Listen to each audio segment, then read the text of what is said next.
El punto ANCAP. Capitalismo, ahorro y trabajo duro.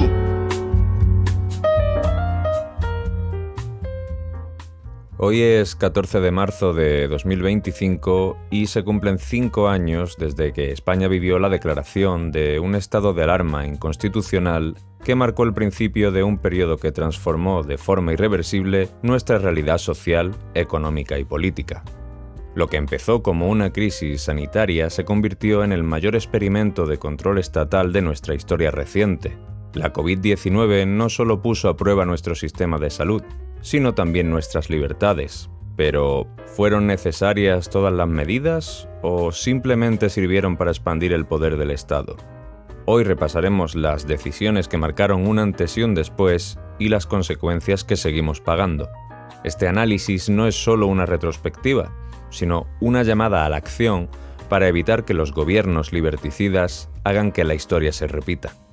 Pero claro, cuando hay estados de por medio, podemos esperar lo peor.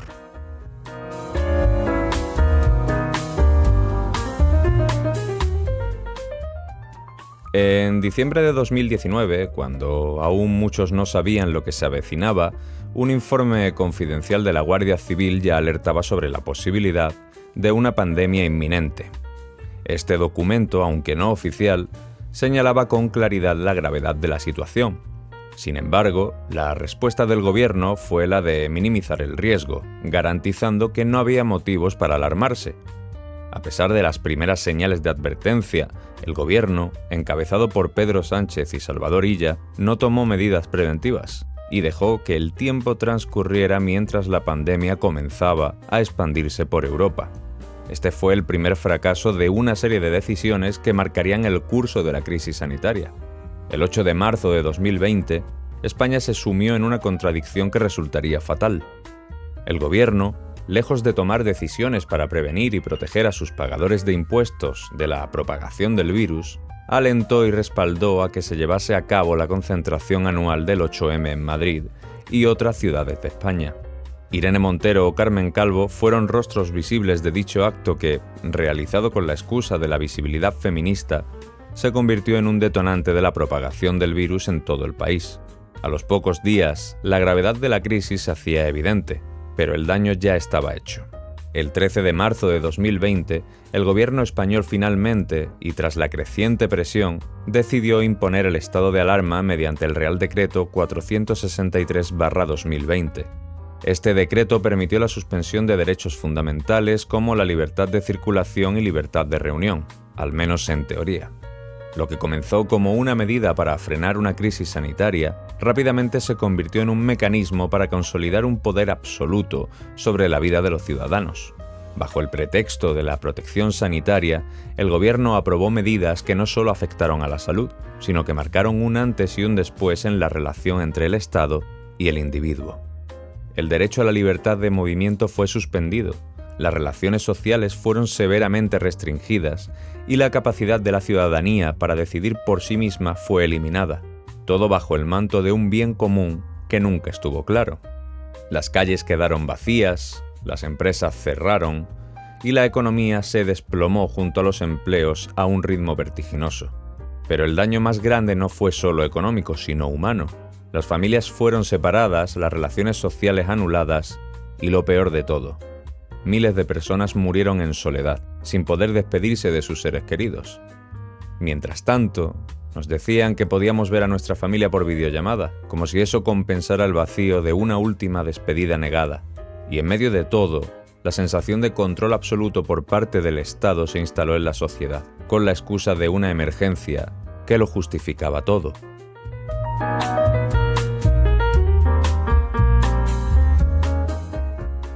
La policía de balcón se convirtió en un fenómeno inquietante durante el confinamiento.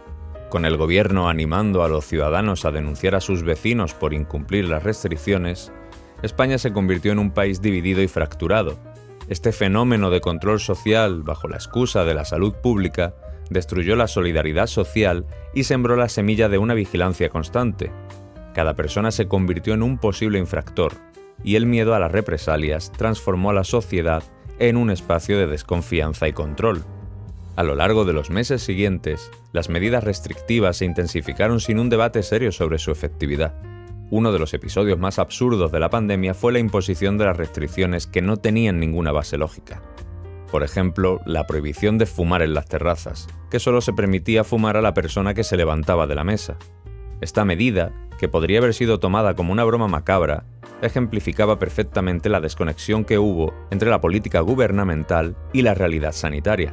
Nos acompañaron otras medidas como solamente sentarse 6 personas máximo en una mesa y más tarde el toque de queda a partir de las 10 de la noche. Lo mismo ocurrió con las restricciones sobre el uso de la mascarilla, que pasaron de ser desaconsejadas a ser obligatorias sin ninguna justificación científica clara. La falta de coherencia en las decisiones del gobierno solo contribuyó a aumentar el caos y la confusión en la población. Y tocando de nuevo el tema de las mascarillas, se llegó a calificar el uso de mascarillas FFP2 como un acto insolidario, simplemente porque ofrecían una protección superior a las quirúrgicas. La narrativa dominante promovía el uso de las mascarillas quirúrgicas bajo el argumento de que eran suficientes para proteger a los demás, mientras que optar por una FFP2 era visto casi como un privilegio egoísta. En lugar de fomentar la mejor protección disponible para todos, se intentó generar una falsa dicotomía entre solidaridad y eficacia, cuando en realidad garantizar la máxima protección individual también contribuía a la protección colectiva.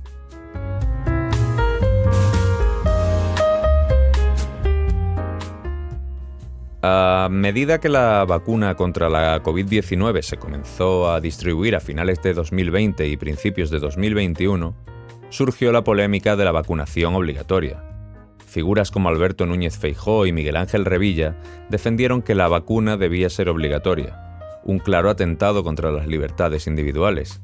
La idea de que un Estado pudiera obligar a los ciudadanos a someterse a un tratamiento médico sin su consentimiento es en sí misma una violación del derecho fundamental a la autonomía corporal.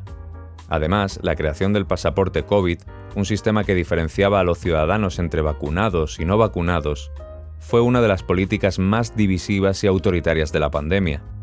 Este sistema de control y exclusión social fue otro ejemplo de cómo el gobierno utilizó la pandemia como una excusa para imponer medidas que no solo eran necesarias, sino profundamente invasivas.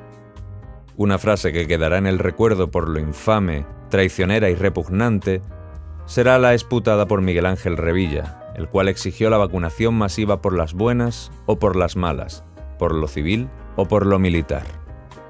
Y aunque este tipo de personajes siniestros que pululaban por las redes y televisiones son un ejemplo dramático de hasta dónde puede llegar la indecencia humana, el peor legado que nos dejó este episodio fatal fue la crisis económica derivada de las políticas de confinamiento y restricciones.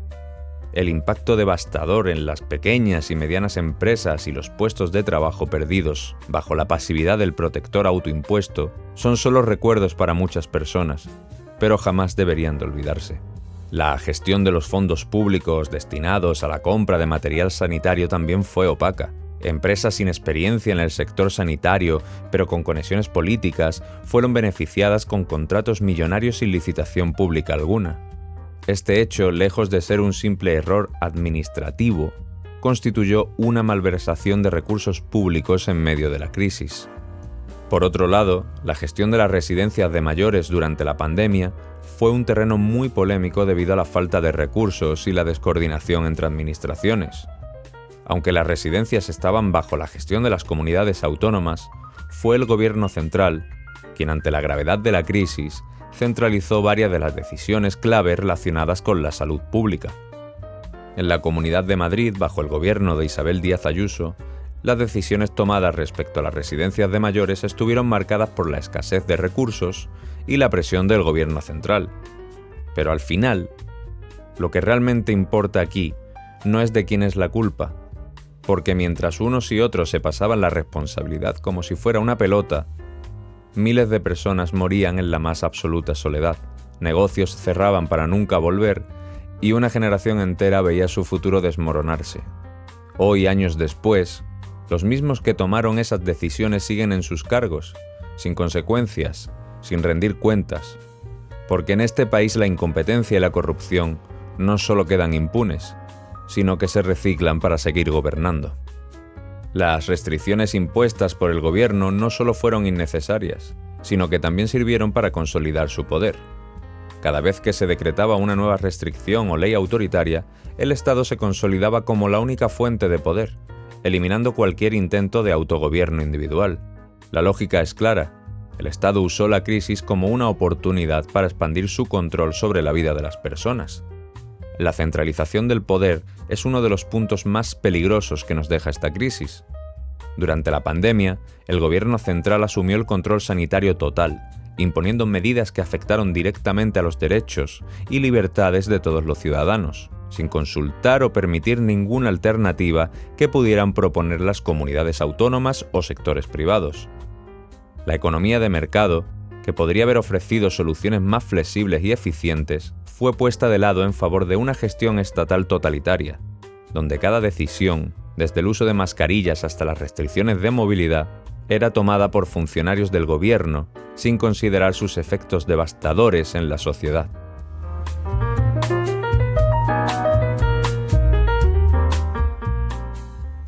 Cinco años después del comienzo de la pandemia, el panorama que se nos presenta es un recordatorio doloroso de que las emergencias sanitarias o cualquier crisis pueden ser utilizadas por el Estado como una excusa para incrementar su control sobre la vida de los ciudadanos, sin importar las consecuencias. Lo que comenzó con la promesa de salvar vidas se transformó rápidamente en una serie de medidas autoritarias que despojaron a los ciudadanos de sus derechos y libertades fundamentales. Desde una perspectiva anarcocapitalista, que el gobierno tuviera la autoridad absoluta para decidir sobre la vida y la muerte de sus ciudadanos, es un reflejo claro de por qué el Estado nunca debería existir. En una sociedad donde el mercado y la competencia fueran los actores principales, la respuesta a una crisis como la pandemia habría sido radicalmente diferente. Las empresas privadas que se especializan en salud pública, sin los incentivos políticos ni las restricciones burocráticas del Estado, habrían sido mucho más ágiles y eficientes para proporcionar soluciones adecuadas a los ciudadanos. Al mismo tiempo, la responsabilidad individual es uno de los pilares fundamentales de una sociedad libre. En lugar de imponer medidas coercitivas como el confinamiento o el pasaporte COVID, los individuos deberían haber sido libres de tomar sus propias decisiones sobre cómo manejar la crisis sanitaria, a partir de la información disponible y respetando las decisiones de aquellos que no desearan participar de las medidas restrictivas. Los ciudadanos, al ser responsables de sus propios cuerpos y vidas, habrían encontrado soluciones más racionales y adecuadas en un sistema basado en la libertad y el mercado, sin la intervención de un poder centralizado. La lección que nos deja la pandemia es irrevocable, y el control del Estado sobre la vida de los individuos siempre resultará en ineficiencia y opresión. Para que la libertad florezca, debemos liberarnos de las ataduras de un poder que se presenta como protector, pero que en realidad es el mayor obstáculo para el progreso y la autonomía individual. En este sentido, la única solución a la crisis es la que proviene de la descentralización, la responsabilidad individual y un mercado totalmente libre de intervención estatal. Lo que debemos aprender de los últimos 5 años es que la libertad no se debe sacrificar en nombre de ninguna supuesta seguridad, por más apremiante que sea la situación. Una sociedad que valora la libertad no es ni nunca será un problema. Es la solución. Un saludo y les esperamos aquí, en el Punto ANCAP.